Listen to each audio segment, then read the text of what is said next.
좀 이런 국면에서는 좀 지치지 말고 또 종목 공부를 저희가 해봐야겠죠. 그래서 시장 얘기를 더 하게 되면 또 시장 얘기를 되게 많이 하게 될 것 같아서 그냥 오늘은 좀 5G 섹터 다시 한번 짚어보고 가는 시간을 가지려고 해요. 2018년 동안 5G 섹터가 상당히 되게 좋았어요. 근데 2018년에 특히나 5G 섹터가 밸류를 크게 받았던 거는 2018년에 어떤 전반적인 어떤 기업 영업이익이 다 급감하는 그런 시기였는데 그래도 5G 섹터가 사비 투자로 인해서 그 영업이익이 증가하는 유일한 어떤 섹터였어요. 그러니까 더 실적을 내는 실적주들이 되게 크게 밸류를 받고 또 그쪽으로 이제 수급이 쏠리고 했었던 것 같아요. 근데 5G 섹터가 그러니까 작년 한 해 동안 잘 가다가 그 10월부터 이제 좀 조정 국면으로 들어가기 시작했죠. 그때 당시에 제가 10월에 이제 앞으로 5G 섹터가 너무 다 좋다고 하는데 우리 한번 리스크 요인이 어떤 요인이 될 수 있을까 짚어보자라는 제가 말씀을 드렸었어요 그때. 근데 그걸 다시 언급해드리긴 좀 그렇고 근데 어쨌든 지금 조정을 좀 받고 있는 상황인데 어쨌든 간에 5G 섹터를 또 빼놓고 갈 수는 없어요. 근데 다만 우려스러운 부분은 이제는 어느 정도 또 고점 대비해서 조정을 조금 받았는데 KMW 같은 경우도 10월부터 9월 말 정도부터 이제 조정을 받았어요. 그래서 지금 거의 한 3개월 정도의 조정 구간을 보이는데 어떻게 보면 5G 섹터가 작년 한 해 동안 되게 많이 올랐기 때문에 연말 대주주권에 의한 어떤 그 매도하고 다시 재매수하는 전략을 할 수도 있었을 거고요. 네. 그리고 또 여러 가지 제가 그때 짚어드린 이슈들이 있습니다.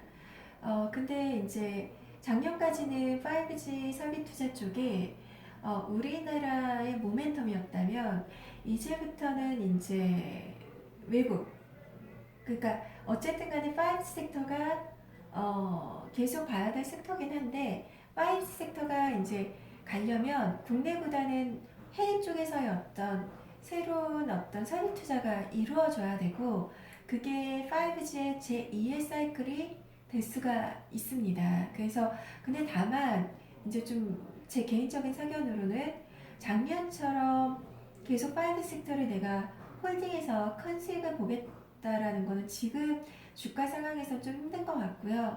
조금 업 포텐셜은 좀 낮게 가져가면서 또 포트폴리오 상에서 5G 섹터를 일부를 담아가는 전략을 하는 게 맞지 않을까 싶어요. 그래서 5G 쪽 다시 한번 이제 한번 짚어보고 갈게요. 사실은 5G라는 거는요, 되게 속도가 되게 빠른 이동통신 기술이에요. 그래서 4세대 이동통신을 저희가 LTE라고 하죠. 그 LTE 대비해서 최대 이제 20배 빠른 전송속도, 초고속이죠. 그리고 10분의 1 수준의 지연시간, 초저지연, 또 100배 높아진 전송 가능 트래픽, 또 단위 면적당 접속 가능 기기가 100만 대, 이건 완전 초연결이죠. 의 특징을 가지고 있어요. 그래서 가상현실, 자율주행, 사물인터넷, 스마트시티 등 그 다양한 산업으로의 파급 효과가 큰 통신 인프라 산업인 만큼 글로벌 각 국가의 초기 시장 선정을 위한 경쟁이 치열합니다. 네. 그럼 현황은 지금 어떻게 돼가고 있냐? 작년에 우리나라가 2019년 4월에 세계 최초로 5G 상용화 서비스를 성공적으로 시작을 했습니다. 그래서 정부도 글로벌 융합시장 선정을 위해서 이제 5G 플러스 전략을 발표를 했고 또 2020년엔 중국, 일본, 미국을 중심으로 5G 투자가 활발해질 이제 전망으로 보고 있어요. 그래서 중국 통신 3사는 2019년 11월 5G 상용화를 시작을 했고요. 그리고 인구는 14억 명에 달해서 활발한 가입자 유치전이 이제 예상이 됩니다. 그리고 일본은 2020년에 도쿄 올림픽을 앞두고 있고요. 2020년 상반기 5G 전국망 도입 예정이고요. 미국은 3.5GHz하고 28GHz 대역대 병행 투자를 이제 진행할 예정입니다. 네. 한편 이제 그 작년 4분기에 지난 4분기에 그 국내 통신 3사의 뭐 5G 투자 축소 우려 및 이제 모멘텀 부재 이슈로 인해서 5G 관련주가 이제 고점 대비해서 큰 조정을 맞았어요. 근데 한편 5G 투자는 2020년 해외 시장에서 본격화될 전망이고요. 그 다음에 국내는 NSA와 3.5GHz 대역대 국한 대역점을 감안하면 2020년은 더욱 활발할 전망입니다. 그래서 NSA 방식이 있고 SA 방식이 있는데 실질적인 우리가 생각하는 5G가 되려면 SA 방식이 돼야 돼요. 근데 작년에 저희가 최초 상용화를 한 거는 다 NSA 방식이거든요. 그래서 국내 통신 3사의 그 SA 투자 규모는 작년 그 NSA의 2배 이상으로 될 것으로 예상이 되고 있고요. 그리고 그 3.5GHz 대역 전국망 투자에 그 28GHz 대역이 보조적으로 투자 진행될 것으로 이제 예상을 하고 있습니다. 네. 그러면 우리가 5G 섹터를 어떻게 봐야 되냐? 5G 관련주는 크게 무선 장비, 유선 장비, 통신 서비스 사업자로 나눠요. 그래서 무선 장비는 기지국 장비, 그 기지국 장비에는 뭐가 있냐면 안테나, 필터, 앰프, TR, 프론트 홀이 있어요. 그리고 또 인빌딩 장비에는 강 중계기, RF 중계기, 팹톱 셀로 나뉘고요. 또 유선 장비에는 스위치, 라우터, 백홀, 전송 장비 등으로 이렇게 나눠집니다. 그래서 이제 먼저 5G 투자하고 관련해서는요. 첫 번째, 삼성전자와 함께 해외 진출을 하거나 두 번째, 기존 레퍼런스를 통해서 직접 진출이 가능한 기업에 주목할 필요가 있어요. 그 삼성전자는 LTE 투자 당시 글로벌 점유율 4%에 불과했는데요. 2020년에는 20%까지 점유율 상승을 목표로 하고 있어서 그 삼성전자에 납품하는 기업들의 동반 수혜가 이제 기대가 됩니다. 그리고 또한 KFW, HFR, 솔리드 등은 이제 20년 이상의 오랜 업력으로 인해서 그 이미 글로벌 네트워크 장비사와의 R&D 또는 글로벌 그 이통사의 직납을 통한 매출 발생 중으로 그 5G 시장에도 이러한 시장 진출에 이제 기대가 되고 있습니다. 이제 또한 국내 시장은 이제 무선 장비 중 기지국 투자가 이제 시작되었고요.